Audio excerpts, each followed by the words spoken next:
Hey guys, what's up? I am not in my house right now. I am not in the Greater Toronto area. Great, my bike just fell. I biked. I'm up here for the weekend. It is May 11th. I know I'm really late on this. Usually I record these on like the 9th or the 10th, so I have a day to edit them. But you know what? Today it's going to be like full edited. Probably little mistakes here and there.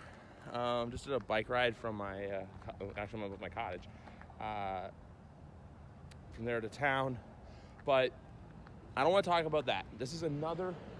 We're 3 months out. Today, in 90 days from today, we're all going to be in Scotiabank Arena, or you're all going to be watching us live from Scotiabank Arena for SummerSlam. Now I know some people may get fed up with it. Some people may be like, you talk about this all the time, but you know what? I'm excited just to show off. I know it's not technically my city. I live just on the outside of Toronto, but you know what? Like, this is a big deal for Toronto, honestly, because like, when YouTube was, because the last big pay-per-view, sure we had Survivor Series 3 years ago, but then before that we didn't have Unforgiven when I was in 2006. I was in grade 8. I didn't even go to that show because that's when I was just starting to get into wrestling. If the camera looks really bad, just because it's like there's really like a big glare on here, and so yeah. But I want to talk to you guys. The reason why I'm doing this guerrilla style intro out in the public, out in the open, is because actually let's walk for a bit. Let's walk and talk. Basically, what I want to do for you all is basically talk about the different attractions, different sites, basically why we say Ontario is yours to discover. So this video is not going to just be all Toronto centered. It's going to be also too for like a lot of international visitors, because I've been seeing on Twitter and stuff, you were getting people from like outside of the United States, and then like outside the United States even, and outside of Canada coming here. Maybe they want to explore Ontario a little bit, not just Toronto. So in this video, I'm going to give you some tips and more tips and advice on what to see in Toronto and around the province, so not too far out of the province. I'm not going to recommend you guys going to Ottawa or anything, but like Niagara Falls, up here, this is the town of the Blue Mountains. I love this place, the Toronto area, and also I'm going to tell you a few things, what to avoid when it comes to attractions that you may be like thinking about, hey, maybe I want to go, but in the end, is it really worth it?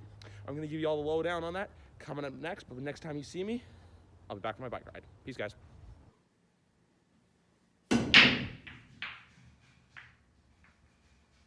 Oh, didn't see you there. I'm sorry. Let's get this started. It's gonna be like a close and candid because, like I said, off location. But anyway, Ontario's got many things you can do, many things you can see. That's why we're called the problem. Why we're called Ontario, obviously, but the province is called yours to discover. Why? Because you get to discover whatever you want while you're here. But then, there's certain attractions I would do, there's certain ones I would tell you maybe to avoid, and there's some ones where if you're on the fence about it, I'd suggest either do it or don't do it. I'm going to go a little gorilla here. Lean back, and just do it like this. Why? Makes me comfortable, because I'm the one filming and you're the one watching. But anyway, the 5 I would recommend, off the top of my head, Canada's Wonderland's one. It's a little bit outside of the downtown core, let's say about half an hour. Yeah, like most theme parks. It's kind of like, say, for example, too, like, remember, for those of you who are watching this who are at 33, you knew that going from Universal Studios to downtown Orlando is a bit of a hike. Like, I mean, like, where close to the Convention Center or the Amway Center wasn't exactly there. Canada's Wonderland's a theme park that's been open for, I think, almost 40 years now. And, yeah, almost 40 years, 1981 they opened. And I actually worked there for 2 years. I worked there while I was in college, but now I go there as a guest. They've got this amazing new coaster that I'm dying to ride called Yukon Striker. It looks cool. Let's just put it at that. It's the tallest dive coaster in the country. I don't want to get too into descriptions just because I don't want to like worry about anything, the copyrights, in case they watch it. But anyway, I'll link everything down below. But it's good to go. It is a little pricey if you're inside there though, but it's like, what theme park isn't? You're going there to enjoy yourself. But if you want to go across the street, you can go and eat. There's many restaurants you can go. So if you want to save some money, you can go. Sorry about that. I got a phone call I had to answer. So like, if it like dramatically ends, that's why. But no, they've got the rides like Yukon Striker, like I said, Behemoth, Leviathan, Dragonfire, the Bat, Shockwave, Vortex, Wonder Mountain Guardian, I think is one. I don't know. I've only been there. You know how you have one of those things where if you work somewhere, you don't really feel like going back there? That's me. I worked in Wonderland in 2012 and 2013, and I've only been once, and that was in 2016 as a guest. So I'm probably going to go back this year just for that new roller coaster. But like I said, That's why. Wonder Mountain Guardian, that's what it is. It's like an interactive ride. But no, it's a fun time if you want to go check it out. I personally suggest it, so do what you want to do. But then also another one I have to say, and this is for hockey fans out there, and that is the Hockey Hall of Fame. I remember I went there. I've only been there a few times actually. I went there a lot when I was a little kid, and the last time I was there was for Survivor Series back in 2016 as well. Like the day, because we had Ivan Prakash with us, who was a big Canucks fan. He wanted to check it out. I know already talked to Wrestling Radar. They want to go look at it. This is a go-to for hockey fans. It's not that expensive to get in. It's only like I think $15 or $20 for a day pass. Or not day pass, like they stamp your hand, you get back in and out when you want. They have interactive exhibits like a sports center desk, goalie, like a goalie simulator, a player simulator, all different kinds of memorabilia, all different kinds of trophies. Stanley Cup, I don't know if it'll be there or not, just because it's the time of year where it's out, causing mayhem and potentially seeing Gloria or with sharks or with some jerks or with a bear. Like, I don't know what the cup's going to be, so I can't confirm if the cup's going to be in there or not. Also, I don't work for the Hockey Hall of Fame, so I couldn't tell you that. And I'm also not Phil Pritchard. If you're wondering who that is, that's the guy who is the keeper of the cup. He travels with the cup. But also, yeah, so the Hockey Hall of Fame, again, it is worth it. They have a really nice gift shop, too. A lot of exhibits. It's like, for the ideal hockey fan, it's cool to see, or even if you're not too into hockey, but, like, want to kind of check it out, I suggest it, too. Like, yeah, why not? Go. And then, yeah, so Hockey Hall of Fame. The next one is the I was going to say CN Tower, the CNE. But the unfortunate thing is you have to be here a few days after SummerSlam to experience it, just because it is not open until August 16th is the opening day for it, and the last day of the WWE festivities is August the 13th. I don't know why I paused. I was about to say the 11th, but then I'm like, all right, SummerSlam is on the 11th, NXT TakeOver's on the 10th, Raw's on the 12th, SmackDown's on the 13th. I am going to all four. I just have to get tickets for the other three because they have not gone on sale yet. Once they go on sale, I'll probably update you and let you know where I'm sitting, who I'm sitting with, etc., etc. But also too, yeah, like I said, if you can stay for a few days extra, I suggest waiting and doing it. But if you can't, I completely understand. The other attraction I'd say to do actually is, yeah, because I haven't really talked about this, but it's the Toronto Blue Jays. Like, I know the Blue Jays suck this year. Like, me too. Like, it's really hard to get it. It's just hard to root for a team when you know they're bad. It's not fun, but at the same time too, I always support my Blue Jays. I haven't been to a game yet, but I'll probably go to a few, and then I'm probably going to go during SummerSlam weekend, especially because the Yankees are here, and then the Monday, Tuesday, Wednesday, the Texas Rangers are here. So if you skip Raw or SmackDown, or you're here the Wednesday, go on the Wednesday. The only thing with the Wednesday, one second. Sorry about that. I thought someone was calling me, but I don't know. But anyway, like I said with the Jays, the New York Yankees are here the Thursday, Friday, Saturday, Sunday. I personally suggest I would go either Thursday or Friday if you are going, or Wednesday afternoon if you are staying past. That's only because like Monday and Tuesday obviously run against Raw and SmackDown. Sunday's game is at 1 o'clock, but then by the time you get out, you're gonna have to like be 4 o'clock. You go somewhere, you get a quick bite, then you go to the arena. It would just be too long of a day. Plus sitting out in the sun for 3 hours and then sitting through a 5+ hour wrestling show, not an ideal fun time. Saturday too, same thing. It's kind of like the game's at 3, so it's kind of like 3 o'clock done by 6:30. You got to get right to TakeOver. So if you are going to go to Jay's, I would suggest going Thursday. Yeah, I was going to say, I thought Thursday was wrong. I suggest going Thursday night, Friday night against New York, or going on the Wednesday game, which the Wednesday game is actually an afternoon game. So yeah, those are the three that I would suggest going to. Tickets are available on BlueJays.com, Ticketmaster, and also too if you want to use StubHub. It's a personal suggestion of mine because tickets are cheaper. And that is because of one thing and one thing only, because the resale prices aren't that high because the team's obviously not that good. Sounds bad, but it's true. And then the other sport I would suggest too, if you're staying on that Wednesday, is Toronto FC. It's not an ML. TFC actually with Toronto FC, they have 2 games. They have August 10th. Unfortunately, it's with TakeOver. So if for some reason you don't go to TakeOver, you don't get tickets, go check out Toronto FC. They play Orlando City on that Saturday. So it's kind of funny too. NXT's from Orlando. It's Scotiabank. Orlando City is in there, so it's kind of like the best of both worlds. But honestly, I'm not suggesting you skip TakeOver. No, TakeOver is probably gonna be one of the best shows of the weekend. I'm already excited for thinking about potentially what the card is gonna be. I'm a little hyped. I can say that. I'm hyped. I'm excited. But yeah, with Toronto FC on the Wednesday, they're playing in the Canadian Championship, which is kind of like the UEFA Champions League, if you know what it is, but for Canada, because then they go on eventually. It's basically for Canada, and then they play against teams from Central America, the United States, if they win that. So because they won last year, they're already in the semifinals, and that semifinal game, which I'll actually be at, is on Wednesday, August 14th. So if you are staying that extra day, check it out. BMO Field's a really cool stadium, too. Oh, excuse me.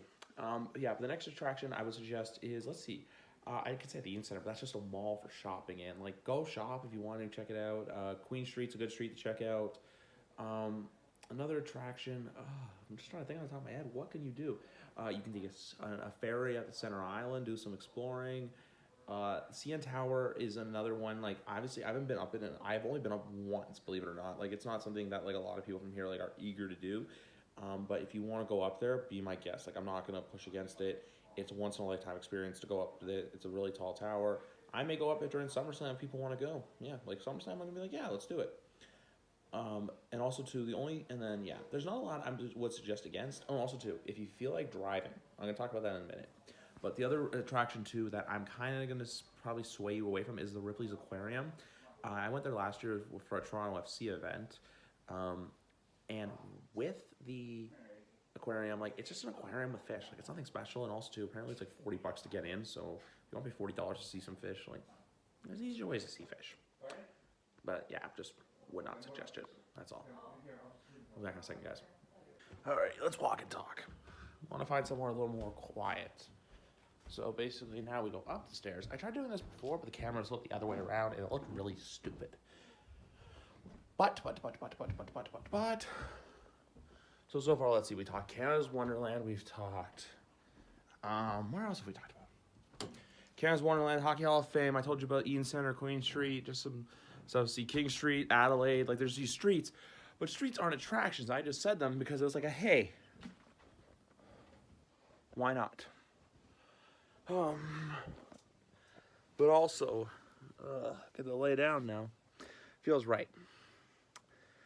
But anyway, losing my train of thought. Also, I told you about the sports and what's going on, like Jays, soccer. Just remember, quick disclaimer, not encouraging you not to go to NXT, just saying, for some reason NXT sells out, or for some reason you're weird and don't feel like going, this is what you can go to that TFC game. And also, too, about the CN Tower and Ripley's Aquarium. The only other thing I gotta say, if you're from out of town, or if you're here for a few extra days and you really, really feel like you need to see, not need to see it, but you want to see it, do the falls. Like, don't, like, have to go and spend money. You can go for the day. You rent a car. It's about an hour from Toronto. There's also trains that run from Toronto to Niagara Falls. So if you want to see it, you can. I know it's a big thing for a lot of people, probably from the States, from other countries, too, to come see it, because it is a wonder of the world. Like, it's only an hour drive from where I live, personally. It's good to see. It's good to see, too. Oh, hey, I didn't know I did that. Let's just get this pillow back here. Like, now I can fully lay down and, like, be comfortable and talk to you guys. So, here we go. Now we're crooked. Now we're here. But I'm not going to edit this. Why? Because I don't edit my videos. I just put it together the way I want to. So we talked about all those attractions. We talked about everything else that I needed to tell you about. Like the falls is another one. You can come up to Blue Mountain if you want to for the day to explore. It's a good place to see. There's not a lot of bad to say about, like I'd only say the aquarium just because, like I said, it's the aquarium. Like, what are you gonna do? Like, how badly do you want to see fish? Liberty Village is another place to check out too. Like, this is just like neighborhoods and stuff like that too. So attractions, like different, like I wouldn't say just an attraction trip video. We're just gonna do things to do, and then on things to do or not to do. The only thing is though, too, guys, like I said, just spend within your limits. Don't feel like you need to see every single thing, but do what you want to do. Honestly, I do these videos because I feel like showing off and telling you or giving you advice on Toronto, and honestly too, if I can reach one of you guys, if for some reason someone comes up to me and says, hey, I followed this and I did this and it was good, at the end of the day, these 6 month of videos will all be worth it. Actually 5, because in the 6th month I'll be at the show. So yeah, guys, I'm gonna wrap it up here. You know what? Don't want to talk anymore. Don't want to take any more time out of your days. It is Saturday. I am recording this today, so I gotta literally finish this video, get it uploaded, get it edited, and get it on YouTube. But anyway, yeah, so that's the video for now. Like this video, subscribe, click the notification bell if you already haven't so you can get all my video updates. Next month, I want to talk more because there are indie shows that are going to be happening the week of. I already plan on going to one of them. I may do two.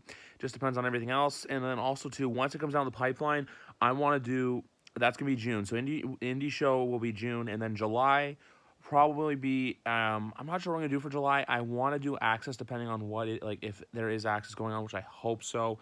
I only say that just because they haven't said anything about it really, but they did say when they announced it last year that SummerSlam Access is happening.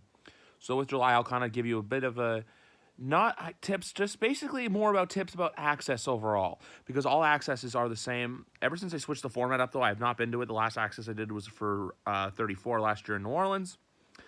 But anyway, guys, like I said, that's it for now. So yeah, so indie shows and then Access, or if not, I'll think of something else to do if Access is scrapped for some reason, which if so, blast you WWE. But anyway, guys, see you later. Have a great Saturday. And hey, look, we're 90 days away. 90 days away. I've waited almost a year for this. 90 is still a long time, but you know what? We'll be there before you know it. See you guys later.